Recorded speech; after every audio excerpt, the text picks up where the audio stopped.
Abrahaam mati anaatu barbaada isa sa'ini Abrahaam naatu sitti fida inshaallah warra waan beekne erge milkiin in dadhabamte waan ta'eef amma gartee warrootan waa qara'e gad in ergu ganaa inshaallah. Assalaamu alaikum wa rahmatullaahi wa barakaatuhu. Hayyeega warrootan nuhtuftaa jirtan qilleensarraa nagaa isiniif haa ta'u warroonni gartee amantii biraa qabdanis amantii adda addaa hordofaa jirtanis bakka jirtanitti hundi keessanuu nagaa isinitti haa ta'u. Eegaa har'agaa warra garteegaa siiriirraa haasonna warra siiriidhaa kanagaa qabxeen isaanii hedduudha. Warra siirii jedhamu kanagaa warra gartee ibiddaa qabsiifatee ibiddaan nama gubuu barbaadurraa garteegaa warroottan ammagaa warra biyyarraa akkasitti nama gubaa jiru san warri siiriidhaa tokkuma jechuudha. Akka garteegaa sii jiraa deemu ibidda sitti qabsiisee ibiddaan si gubee yookiin immoo lubbuu ta'e balleessarraa kajaa'amu kataa meegaa warda sanamtaa gaafa dhume. Assalaamu alaikum warahmatullaahi wabarakaatuh. Bifti jirtan hordoftoota fi kabajamtoota keenya salaamtan ta'intan jaalala akkuma jirtanitti sun dalagaa gaara qaxxaamurtee isin biraa geessu isiniin jecha. Eegaa mee du'aayii nu godhaadhaa kun waan irra jirru ni agartanii obboleeyyan kiyyaa fuula tokko hin dhageenye wanni nuti irra geenye takkallee hin jirtu. Abrahaamillee akka nu biraa gabba'een waa takka irra hin geenye nuun bilbillaaniif telefoonni isaa cufa ja'a. Kunoogaa mala wallaallee gaa sheeknillee ammallee kunuutti deebi'e. Eessaan gaanurraa fagaattaa miti yaa sheekattis rabbi jazaa si haa qabalu. Inshaallah kun homaa rakkoo hin qabu jechuudha. Meegaa rabbiin faana teenyas meegaa faana milkiidha rabbiin waa godhu. Inshaallah meegaa heddummeessine ergamaa keenya irratti rahmata buusuun nu dirqaa jechuudha. Akkuma isa jaalannutti sahaabatan isaa hundaa'u ni jaalanna inshaallah. Ergamaa keenya alayhi salaatu wassalaam ergamaa isa dhumaatii ergamaa gartee insii fi jinniidhaaf ergame ergamaa alamaa jechuudha. Ummanni gaa gartee amantii adda addaa qabus amantii adda addaa yoo qabaatanis ummatu Muhammad rahmanni gartee gaacita hin qabne isarratti rabbiin haa buusu sallallahu alayhi wasallam gartee gaa namni salawaatullaahi وصلاة على ربه قرتيغا صلوات رتبو سيه هندو بيتا سببا حناتين رب اللي نف أرارمون جندا نولي قرتيغا وان أمدي ما جروخنا سببا إركما خينيا هندا غنين صلوات الله وسلام على ربي قرتيغا صلوات رتبو سودان ملكي أرغچو هندم نوجة چودا خرار ميغا أناتو غاغنا أما ديميسي بربادا جچو وردا أما غا كورسا أسيغنا كورسا ملي akkuma duraan dhageessee jirtutti malee dhageessee taa'uudha qabda mana kanaa eegaatis sossowuu hin qabdu hasiinjuu qalbii tante olii gad deemtee wasaawwastee gartee gaa ilma namaati atis eegaa qalbii tante tana wasaawwastee gogu argama hin argamu ijoolleessu iyyoo akkam taate waan jettee qalbii ta'e hin wasaawwasiini manarraa akka hin baanen dhaamsa siif godhaa. Ati yoo akkam jetta waan juun si gaafadha. Yaa sheekan akkuma tinaan jettee naata. Mee ammaree Abrahaam kana yoona sambar wajjumaan barbaaddanii amma inni kun gabbee fayyaan qabu isuma kana yoona alaaltee manatti naa deebifte. Numan taa'a mana taa'a yennaanis rabbuma kiyyatti ol goreetiin obsee taa'a maaliin godhetteeti qaramiin deema barkara deemu hin jirre. Ayyeegaa hedduu galatoomis hin jaa'e fana kabajee siif hin dhagaa manarraa hin ba'u dhafeettatis hedduu galatoomis hin jechuudha. Eegaa namni waliin deemaa inshaallah aamin beekta akkaataan amma itti sossaanu dirqamaa waa gartee amma gaa biiftuudhas akkaataa itti waamnu amma ati mee waan si gaafadhu fedha mee biiftuu tana karaa lama ishiin irra tokko karaa sirriitii miti. Amma wal dubbiin tun bakka kaata hinaaffarraayi ibiddi isinirraa ka'e lalarraa ka'e hin dhaamu. Laal ibiddi lalarraa ka'e hin dhaamu. Amma ishiin hinaaffarraayi waan kana mara dalaguu jirti rabbittillee kafartee gartee siirii waan adda addaa tana godhu jirti miti. Ishii tana amma biiftuu tana qabeetiin ilmaa haa fudhattu ijoolleedha. Abrahaam barbaadeen ol deebisa inshaallah rabbiin agartee nu agarsiisu dhageetiin biiftuma tanaayyuu agartee ni haa Diyan siidha ni kaan tanaan dura hidhattan gartee miti ni kaan gartee tanaan dura hidhattan sun sirriidhaa miti laal sirriidhaa miti ni kaanan deebisee isinii hidha nagaa wajji tetteessanii waan akkanaa kana ni dhiifta wardaa wajjin ni jiraattaa tayyuun jaa ati hoo akkam jetta. Tumbiyyoon nama san beekuu miti bara. Odoo silaa jaalala dhugaa isaa qabaatte illeedha shee. Dila kana hunda ni goodiimee isaa barmaraachite huccuu dalbisiiftee. Dargaa ishii san irratti garagalchisiiftee tumsiiftee waan hin godhin qabdu jiruma isaa jiruma teenya nu balleessuu deemti malee silaa jaalala isaa qabaatte. Gizuma isaa heerumtu sanuu sila maaltu dila kana hunda nu godhi jeen ashururuu isa goote musteen teessuu halaasisuma fudhattee nu furaasila. Mee gaati sumaan beeka akka irraa mala antan afaan ishiidha afaan fi hudduu ishiirraan beektu miyyoo gara. Amma gaa wanni akkana siin jeef ni beekta. Eegaa dubbiin tun hinaaf irraa kaati. Inni yookiin immoo hin jaalatu faadhataa. Isheen immoo jaalattee faadhata.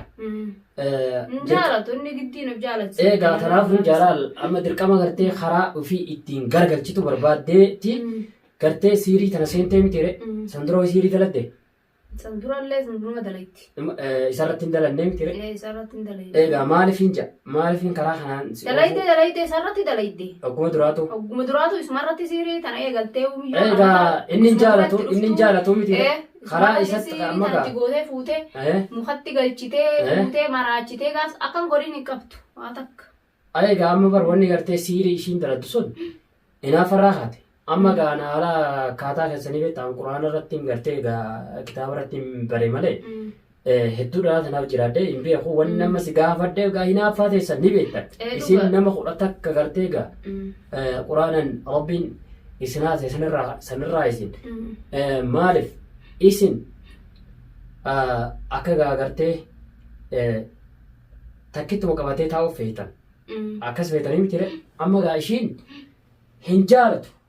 Karaa ifittiin gartee garagalchituu barbaaddi. Siirii itti gootee ofiin jaalachiiftu barbaaddee jechuudha.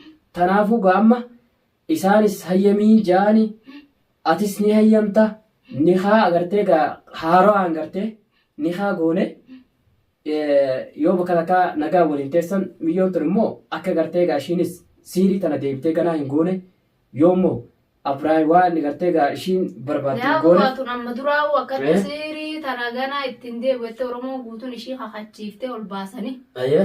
Akkasitti walitti nu araarsan. Deebitee ammallee kun amanni akkasii dhufee bardeen gaddaa sooman akka amma deemu sooman amma seenuu deemu baatuma amma keessa irruu tanatti.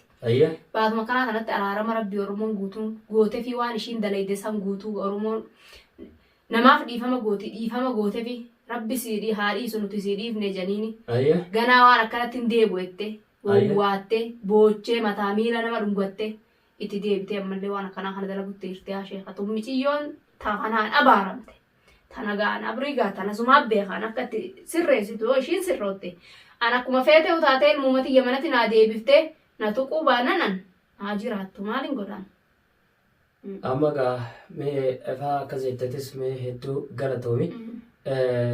Waan takkaatu jira. Atis gaa akka bar laal ni beekta amma yoo gartee gaa karaa hundaa'uu mala dhoonne malillee dalaguu hin dandeenye. Maal godhuu qabna isaa lamaan gartee gaa ishiinis anaatu waliin haasaa akkamitti waliin haasaa akkaataa gartee gaa ishiinis siirii san ifirraa dhiiftu. Siiriidhaan akka siirii san akka hin bobbaane siirii saniin akka hin bobbaane. Egaa reeftanallee viidiyoo harratti himeetif hin jira. Namni bar siirii godhu kun gaa wallaalarraa siirii godhaa hoo jenne bar ni murtaa'a. Maaliif siirii jechuun bar siirii lubbuu namaa zollamne. Namni waan kanaan dalagu milkiin hin jirtu. Milkiin hin jirtu kasaaraadha. Kasaaraa sanirraa gaa ishiinis yoo meegaa rabbiin gartee gaa yoo bishaan xiqqoo gamana gartee gaa garana gartee qoodeef jechuurraa amma beektaa karaa kanaan dhufne. Egaa ilma namaati yaadura qabnaa beektaa nutis gaa ilma namaati mee haga gartee ilmi namaa san nurraa eegamu haga ilmi barattirraa eegamu. Egaa namni kun wallaalan dalagee dhugaa gartee gaa dhugaadhaan beekumsaan dalagee hin beeknu rabbumaa beeka. Warri gartee siirii dalaguu warra gartee gaa jahannamallee jahannama irraa gadiiti. Gartee addunyatti milkiin hin jiru dhiinni keetuun bareedu kushaashatteeti gartee miti akka nama gartee egaa qabrii keessaa akka nama du'ee qabrii keessa ciisee gartee egaa biyyee nyaattee horaa namaa kana ni nyaadhama dhume akkas taatu osuma deemtu dhumaa deemtaa jechuudha. Yaaboo qananii maaltu addunyaa gubbaa lakkii qananiin hin jirtu namni ni shawwadame. Ilmi namaa kun hanga gartee egaa ifin yaadatu wattaffati bisaaqii san hanga gaa ruuhiin isaatun baatee gartee gara miilaa dhufte boodan namni kun waan dalage uf yaadata. Ilmi namaa kun uf yaadatu uf dagata. Nuti amma daguu san keessa irree waan feene hojjannaa addunyaa gabaabduu boru biraa kun nuuf tanaa jecha. Khasaaraa irratti dalaguudha amma tun siirii wanni jamtuun bar mataan isheetu ibiddaa koreef jennisanii yaaboo meegaa miyyoo tanaa amma gaa haalli ishiidha. Karaa nama injii kana ta'uu hin dhabu yoon gartee haayyamtu taate gartee waan kana dhiisaa itti hin deebi'u hajattu yoon kataate eegaa kanaanan gartee gaa namni masgaa waan kana meeffates waa gadi hin taa'u ibliininis gartee walit guurameeti gartee gaa duraanuu kanaan uumaarree sii godha kana xiqqishoo maal sii godhan tuni numa hirti yaaboo dubbiin tunis amrii akka jajjabduuti meegaa Abrahaam ati anaatu barbaadaa anaatu deemee laalaa hin sossa'inati atama isa akkana hayyamu naa hin gaafadha ati immoo gara kee telefoona hayyamte galatoomi meegaa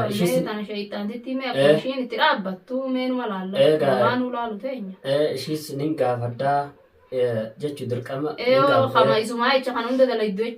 yoon gartee gaa hinaaffaa kanarraa kakawu yoo taate isani kasii goonaani kaan ka gartee gaa kaduraanii sun ilmaa sirriidhaa miti karaa gartee diin islaam kana karaa gartee musliimni ittiin bobba'ee galu kana si qajeelchinaa akkasi jeetin ishis gaa viidiyoo tana irra dhaggeeffattee mala furmaata kennuu hin dhabduwi egaa Abrahaam ammati anaatu barbaada in sossa'ini Abrahaam naatu sitti fida inshaallah amma gaa gandusan keessa akka baabisan jiraatu hin dhabuwi inshaallah furmaanni amma gaa isaa walitti deebinee marii goonee akkasitti mee gara kanaan yoo amri laaftu kataate yoo saniin akka deemtu kataate ganaa ishiin akka baddus gaa dirqama agartee warra waan beekne erge milkiin in dadhabamte waan ta'eef amma gartee warrootan waa qara'e gad in ergu ganaa inshaallah warra gartee sirritti qaraatii qabu warra gartee gaa ibliisa fi maal ishiin oofsan ifirraa ittisuu danda'u warra san wajjin dhaabbannee ganaa isin manuma teessanii waan kana balleessu